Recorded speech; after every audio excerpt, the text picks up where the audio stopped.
honor to introduce our next speaker. She was born in South Carolina. Yes, South Carolina.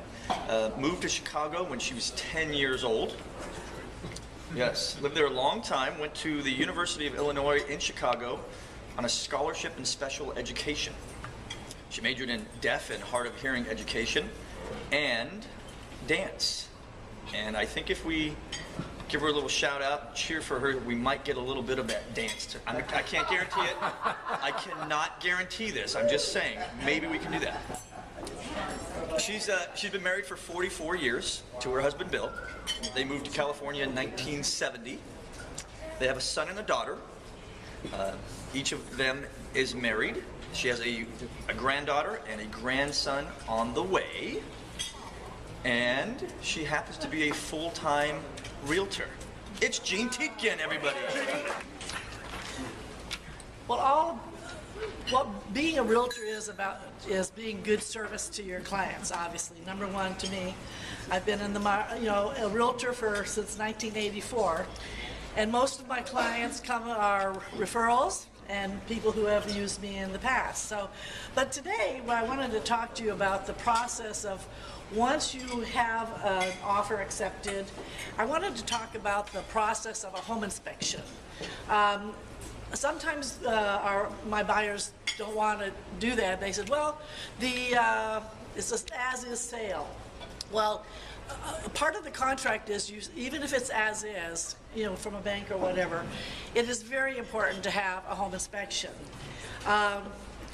So as soon as you have an accepted offer, we advise the buyer within at least the first 10 to 15 days to have a home inspection. And how to find one, of course, is to ask the realtor. If you've had someone in the business for as long as me, I've had experience with many different kinds of home inspectors in many different companies, and they are not regulated or licensed by the state of California as termite and realtors are. So it is very important to get a referral from your realtor and someone who is perhaps members. There's two associations that home inspectors can join that upgrade their information and their knowledge on a yearly basis. So again, those organizations are ASHA and NAHI, and that means the American Society of Home Inspectors and the National Association of Home Inspectors. So how much does this really cost someone? It's really, don't be, penny wise and dollar foolish, is that it? Or pound foolish? Because usually the minimum, even if it's only a 900 square foot condo, is about $300. But in the long run, it is so important because like I say, a 1,200 or 1,500 square foot home can take the inspector 2 to 3 hours, and what they're inspecting are the systems of the house, plumbing, heating, electrical. They're not going in necessarily to see code violations, because if a house was built in 1992, it is not necessary for a seller to bring it up to the code for 2012. Unless perhaps it might be a safety issue, and we always ask then that the seller may or may not be willing to repair some of those, especially in the relationship to, like, say, a garage door opener that has the self, that eye at the bottom, where if something gets underneath, it would automatically open up for safety if a pet or a child were under it. But it is not the obligation of the seller to repair anything. So you go in and get a very detailed report for your for the property, and ask a lot of questions even before. If you don't get the referral from your realtor, I oftentimes give more than one name if it's somebody who feels most everyone will take my recommendation, but oftentimes I would say, if you feel more comfortable interviewing the inspector ahead of time, I'll give them a couple of names and they can call them on the phone and get a sense of, tell me more about, how you inspect, how long will it take, how much do you charge. And if an inspector says that they prefer the buyer or the agent not be there, hire someone else because it is very important that the buyer and the buyer's agent, even the listing agent, attend that, because it's easier then for them to show you all the parts of the home that may need some attention after they've done their report. Most of the good ones take photographs, just in case I've had them in the past where my clients live out of the area and can't be at the inspection. So it really is helpful if there's anything that's going on. Taking photos of, so let's say there's a corrosion or something around a pipe on a water heater or something like that. It just kind of pinpoints the issue. Maybe it's not leaking, it's just something to say that the buyer should keep a look at it in case it does cause a problem down the road. So it is important. For a lot of times I've heard inspectors over the years saying, I don't want the buyer following me around. Well, yes, I say if you feel the buyer that more comfortable going along with the inspector as they inspect, unless you don't want to crawl in the attic or underneath or up on the roof, it is your right as the buyer, you're paying them for a service, to go along with them and check. And also make sure that your inspector has insurance. Not only liability insurance, but errors and omissions. Errors and omissions will kick in if, for whatever reason, they miss something and it becomes an issue after they've even been in the house for even a year or two or more. If something comes up and it was missed by the inspector, you want them to have the E&O insurance, just like realtors have to carry E&O insurance. So what the inspector will do then at the end of inspections is they do inspect the outside as well. They check on drainage and anything with concrete and maybe even like say the drainage in the yards. So they will go a lot through the report with you right there. Most of the inspectors now, not like they were 10, 20 years ago, where you had to wait and they would even do it by hand. Now it's all done by computer. And my inspector, I just did one on last Monday. He went right out to his truck, had it printed out, all color and binded, and brought it right back in to my buyer, and we went over all the items. And they'll go, like I say, they go room by room.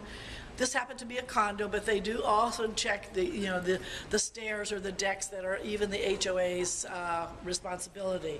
So then you want to know, you kind of divide up those issues. Where are they really major or are they minor, or are they, because most of the time you're only looking for major problems that might affect the house, especially plumbing, heating, and electrical systems.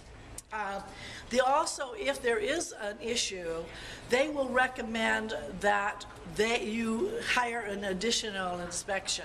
If there's something electrical that's showing up, they will advise you to get an electrical contractor or a licensed plumber to come and reevaluate just that, because that's not their absolute expertise. They just want someone who has the specialized services of that. So they will recommend further inspections as necessary, and you can actually, when we respond to that to the seller, we often will either say we want the seller then to provide that additional inspection and or repair. So many of them will agree to it, and some of them say no. Oftentimes they'll say, here's all your little checklist of what you want the seller to do. We'll just give you a credit of X amount of dollars through escrow, and you hire your own inspections or your own repairs. Oftentimes I prefer that for the buyer, because it's never failed if we go ahead and have the seller hire their own. They'll get a handyman that doesn't have a license, or they'll try to do it themselves.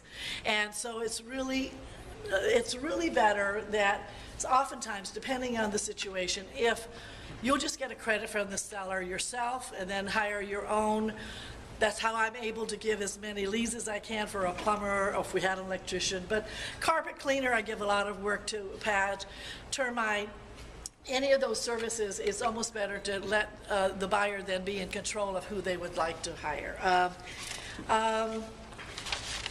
Other than that, I think that is a really good service that people don't understand, that there are so many parts of a real estate transaction. It's not just about first finding the house, getting the house, getting an offer even accepted in this market where right now we're having all multiple offers. But it's really important for the realtor to be involved with the buyer, give them all the recommendations and all the hand-holding that they really do need, because this is a huge investment that someone's putting, their money into, and you really want that the house be good to them in return, and that, as much as you can, you're never going to have a perfect house, even in a brand new house. So, but at least if you inspect it, it is a value to the buyer to spend that extra that amount of money, from $300 to $500, and have the home inspection. Do you have any questions? Before I leave today, oh, I'm sorry, go ahead, Bruce. Well, it's just a comment rather than a question. I just want to reinforce what she's saying. We bought a new house not a new house, we bought a house about 3.5 years ago. And you might think, since I'm a general contractor, I don't need a home inspector. I can go out there and do everything they can do. But it's different having somebody else do it. It carries more weight. I think it carries more negotiating power if that's what ends up happening with the seller. If there are things that need to be done, it's an independent person that's saying, hey, here are some items that need to be addressed. And then I'm assuming in most cases that gets presented to the seller. It does, and then negotiations take place. And it's less than 0.1% of the cost of what you're buying. So don't even think about not doing it. It makes total sense. And not to say anything negative about a general contractor doing it, Never. But we've had that happen. Oh, my brother-in-law is a general contractor, so he'll come in. Oftentimes what they're really looking for is, if they're doing work now, they're looking for like code violations and things like that. And that is really not why you're doing, I mean, if the inspector sees those, then they're going to bring them to attention. But oftentimes that's what they're looking for, and they don't have the expertise on looking at all the systems. So, well, I think my time's up. But go ahead, Pat, real quick. Hey, what about mold, though? I've gone in the homes before and said they had the house inspected, and I found mold in the home before. Well, it depends on where it is. Is it behind the wall? Yeah, behind the wall. We don't check behind, there's nothing they can do behind the wall unless there's something that's indicating that there has or has not been any moisture showing up, and they can't go and look at something behind the wall. It's all a visual inspection. That's why you need me. That's why you need me. That's why we'd have to call you.